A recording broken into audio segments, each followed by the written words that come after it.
We have someone who is the moral conscience of our city, who lifts up from immigrant rights to housing justice to public space. Someone who I've been proud to partner in this fight with for a better city and a better future for all of us. Our public advocate of New York City, Jumaane Williams. Peace and blessing, love and light, everybody. How you doing? Good. This is awesome.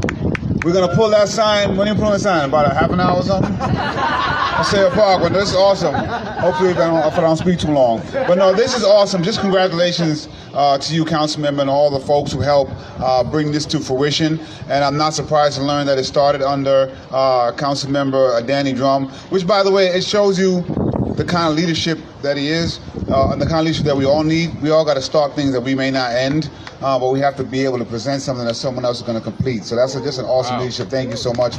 And your council member is fighting for you every single day. I'm happy to serve with him as city governor. I was happy to serve as a councilman with Danny Drum. But today, we get to celebrate the vision that someone had a few years ago. A vision to turn our spaces into public spaces, into community gatherings, reclaiming some of our spaces for the community. And that's something that we should be doing all across this city. And I'm thankful, I won't make it too hot, but I'm thankful we're going to have some leadership in a couple of months that is finally going to be on board with trying to do that. So I'm excited to kind of make these stops all across the city, but I'm more excited to be here at Queens. And is it Paseo Park, am I saying right? To be here at Paseo Park was started as an idea. Let's have a place where the community can gather. And today, we see it happening in the renaming. So congratulations to everyone. Let's make sure people understand that we have limited property. And not all of it can go to private places. So we want to make sure that we have our property for public spaces, public community areas, and I'm so happy to be here. So thank you so much. I wanted to stop by to say that. Congratulations again. We are like big sister, little brother, so he literally means we fight. Good morning, everyone. I came ready to go for a walk, but I did not realize that 50 degrees did not really feel like 50 degrees, so that's not going to happen today. Congratulations, Danny. Look at your baby.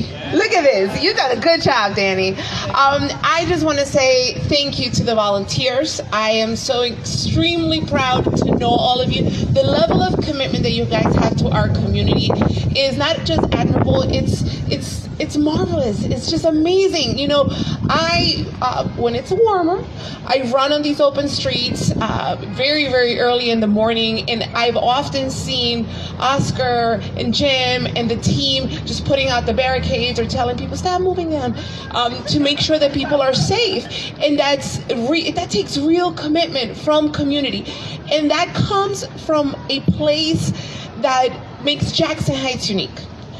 Good friend of mine, Yachting has worked hard to ensure that our public spaces are protected and they thrive. We are proud to have a partner at City Hall because it requires partners and allies to do this work together.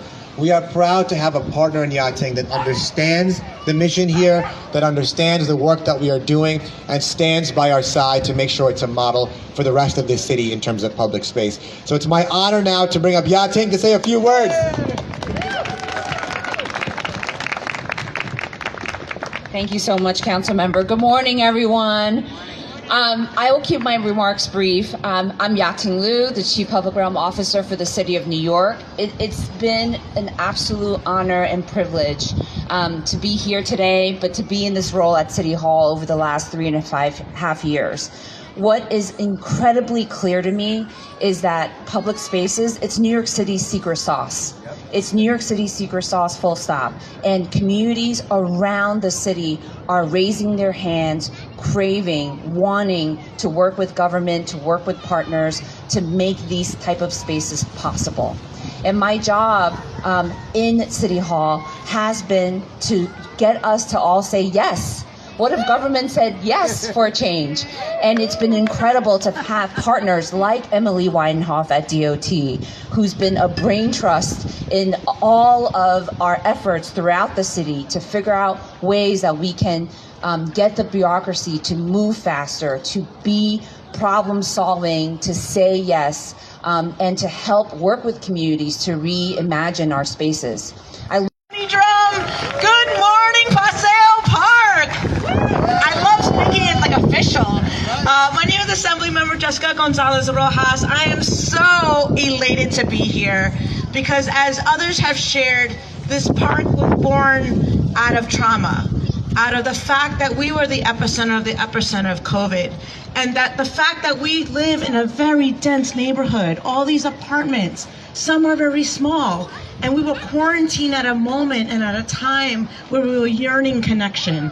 We were yearning space. We were yearning fresh air.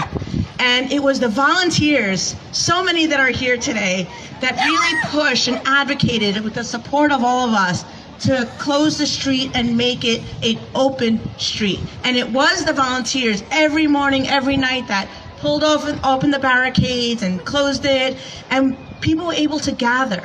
We do not have community space in Jackson Heights. Paseo Park is our community space, but we hope to actually get our physical space as well. That's coming soon. But this has become our community space. It is a place where we celebrated. I remember when Biden was elected, we celebrated with a party over here. When anti-Asian hate was rising, we did a upstander training.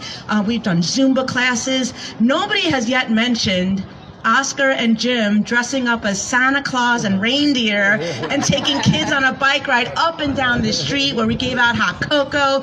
I mean, this is what community looks like. And I'm so thrilled that this is such a community-driven effort. The name Paseo Park came from the community. John and Luz held many visioning sessions that I was part of, and I got to sit and listen and hear the ideas. And I think we even brought some of the naysayers along because they see what this means for our community. We see the farmers market every Sunday. We see the children gathering. And as someone who has been hit by a car, who experienced a crash, who is here today to tell this story, this is vital space to save lives.